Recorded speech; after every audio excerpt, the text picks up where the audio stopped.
விஜய் வந்து என்ன பண்ணுறாரு, ரொம்ப ஓவரா போயிட்டுருக்காரு. காவேரி மேல கைய போட்டுட்டு அந்த பாட்டில வந்து அப்படியே வந்து சிப் பண்ணிட்டே வராரு. அத பார்த்துட்டு வந்து காவேரி செம கடுப்பாறாங்க.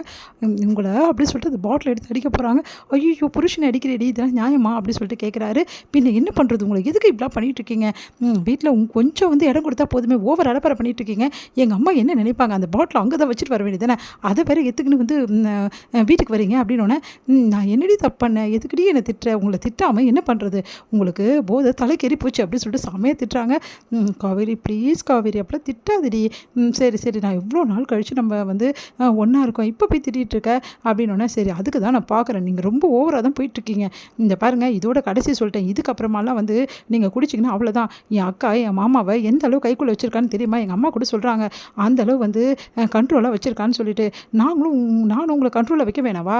அப்புறம் என்னை எல்லோரும் எப்படி மதிப்பாங்கன்னொன்னே, யாரே சொன்னது கண்ட்ரோலில் நான் இல்லைன்னு சொல்லிட்டு? ஃபுல் அண்ட் ஃபுல் வந்து உன் கண்ட்ரோலில் தாண்டி நான் இருக்கேன். இது ஒன்று சொல்லிடுங்க." "ஆமா காவேரி, உண்மையாக தான் சொல்கிறேன். பார்த்து உன் கண்ட்ரோலில் நான் இல்லைன்னா இந்த மாதிரி எனக்கு எதுவும் தேவையில்லை. என் காவேரி தான் முக்கியம். நான் வருவேனா சொல்லு. நீ என்னை கண்ட்ரோலில் வச்சுருக்கடி. அது மட்டும் இல்லடி, என்னை அடிமையாக வச்சுருக்கடி. உனக்கு நான் அடிமைடி." அப்படின்னு சொல்லிட்டு அப்படியே காலை விட, "என்னங்க பண்ணிகிட்ருக்கீங்க?" அப்படின்னோடனே, உண்மையை தானே சொல்கிறேன்." அப்படின்னு. "சரி காவேரி எனக்கு ஒரே ஒரு ஆசைடி ப்ளீஸ்டி." அப்படின்னோடனே, "ரொம்ப நாள் ஆச்சு காவேரி." என்னோட பயந்து போயிடுறாங்க காவேரி.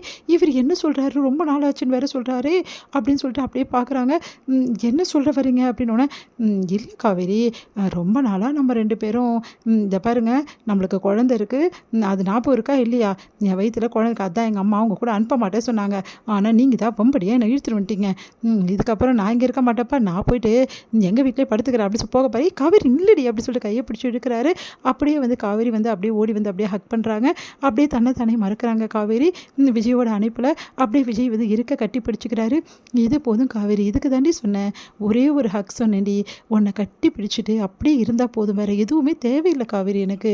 அப்படின்னோடனே அப்படியே தன்னையே மறக்கிறேன். "இதுதான் சொல்ல வந்தீங்களா? வேற மேடம் என்ன நினச்சிங்க? எனக்கு தெரியாதா? என் குழந்தை குட்டி பாப்பா உள்ளே இருக்கே, அப்படிலாம் இருக்கக்கூடாதுன்னு சொல்லிட்டு அந்த அளவு வந்து இந்த விஜய் முட்டாள்னு நீ நினச்சிக்கிட்டியா? பரவாயில்லையே." அப்படின்னா, "நானே நிதானத்தில் இல்லாமல் இருக்கலாம். ஆனால் என் மனசில் நிதானம் இருக்குது காவேரி." அப்படின்றாரு. அதெல்லாம் கேட்டு, "ரொம்ப தாங்க ஓவராக பண்ணுறீங்க." அப்படின்றாங்க. "சரி ஒரு நிமிஷம் உட்காருங்க. இதெல்லாம் நான் க்ளீன் பண்ணி ரெடி பண்ணுறேன்." அப்படின்றாங்க. "அதெல்லாம் ஒன்றும் தேவையில்ல. நான் தான் க்ளீன் பண்ணி." "ஏங்க நீங்களே வந்து தள்ளாடிட்டு இருக்கீங்க. இப்போ நீங்கள் எப்படி க்ளீன் பண்ண போகிறீங்க?" "அதெல்லாம் தெரியாது. என் பொண்டாட்டி என் புள்ளைய நான் வேலை வாங்கிட்டு நான் உட்காந்துருப்பேன். நான் தான் க்ளீன் பண்ணுவேன்." அப்படின்னு சொல்லிட்டு ஒன்று ஒன்றா எடுக்கிறாரு. தொப்பு தொப்புன்னு போய் விழுறாரு. "என்னங்க நீங்கள் இப்படி பண்ணிட்டுருக்கீங்க காவேரி?" "நான் சரி காவேரி." அப்படி சொல்லிட்டு மறுபடியும் எல்லாத்தையும் ஏற கட்டுறாரு. காவேரி விழுந்து விழுந்து சிரிக்கிறாங்க. "ஏங்க இப்படிலாம் பண்ணுறீங்க?" அப்படின்னு சொல்லிட்டு. "காவேரி இது போதும், நீ இப்படியே சிரிச்சுக்கிட்டே இரு காவேரி. நீ வந்து அழுகிறதோ இல்லை நீ கவலையாக இருக்கிறதோ ஒரு மாதிரி பேச எனக்கு பிடிக்கலடி. இது மாதிரி சிரிக்கிறதாண்டி பிடிக்கிறது. கல கல கலன்னு இப்படி சிரிக்கணும் காவேரி." அப்படின்னு சொல்லிட்டு அப்படியே வந்து கட்டிக்கிறாரு. விஜய் வந்து அப்படியே வந்து தண்ணியை பார்த்துட்டு இருக்கிறத பார்த்துட்டு காவேரி அப்படியே நெகிழ்ச்சி அடைகிறாங்க. "உங்களுக்கு இந்த ரூம் ஓகேவாங்க?" "என்ன காவேரி உங்கள் அம்மாவும் இப்படி தான் கேட்குறாங்க, நீயும் இப்படி தான் கேட்குற. இந்த ரூம் எனக்கு ஓகே தான்டி." அப்படின்னு சொல்லிட்டு அப்படியே வந்து கீழே படுக்கிறாரு. அப்படியே வந்து தூங்கி போகிறாரு. அப்படியே விஜயை பார்த்துட்டு அப்படியே விஜயை சரி பண்ணிட்டு அப்படியே வந்து தோள் மேலே சாஞ்சு காவேரி தூங்கி போகிறாங்க. "இதுக்கு தான் நான் ஆசைப்பட்டேன். குட்டி பாப்பா பார்த்தல அப்பாவை, அப்பா எந்த தாறுமாறா வந்திருக்காரு பாரு.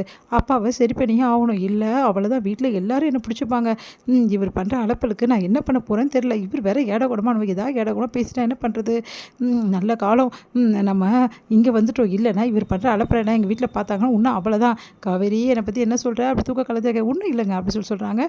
இங்கே வந்து என்ன பண்ணுறாங்க, செம்ம டென்ஷனாக இருக்காங்க. கங்கா வந்து பயங்கர டென்ஷனாக இருக்கிறத பார்த்துட்டு குமரன் வந்து, என்ன கங்கா இவ்வளோ டென்ஷனாக இருக்க?" அப்படி சொல்லிட்டு மேலே வந்து கை வைக்கிறாரு. உடனே வந்து, "கை எடுக்கிறீங்களா?" அப்படின்றாங்க. "என்ன கங்கா, என்ன நினச்சிட்டு இருக்கீங்க உங்கள் மனசில்? அப்படியே விட்டு தர்றீங்களோ? இங்கே பாருங்கள், இந்த வீட்டில் விஜய்க்கு கிடைக்கிற மரியாதை உங்களுக்கும் கிடைக்கணும். அதுக்கேற்ற மாதிரி தான் நீங்கள் நடந்துக்கணும். அதை விட்டுட்டு நான் இதை பண்ணுறேன் அதை பண்ணேன்னு சொல்லிட்டு தேவையில்ல முந்திரி கொடுத்தானே ஏதாவது பண்ணிங்க, அப்புறம் அவ்வளோதான் சொல்லிட்டேன்." அப்படின்றாங்க. "நீங்கள் கௌரவமாக இருக்கிறது தான் எனக்கு பிடிக்கும். என்னை பற்றி தெரியும்ல உங்களுக்கு. கங்கா நான் என்ன பண்ணிட்டேன்னு இப்படி பண்ணுற கங்கா?" அப்படின்றாரு. "நீங்கள் என்ன பண்ணலை, தேவையில்லாத வேலை செய்கிற, விட்டு தந்துட்டு அப்படியே நான் வந்து இங்கே ஹால்லேயே படுத்துக்கிறேன்றீங்க. என்ன நினச்சிட்டு இருக்கீங்க உங்கள் மனசில்? இந்த மாதிரிலாம் பண்ணால் என்ன நினைப்பாங்க எல்லாரும்? இதுக்கப்புறம் இந்த மாதிரிலாம் நடந்துக்கூடாது புரியுதான்றாங்க. "சரி கங்கான்ற."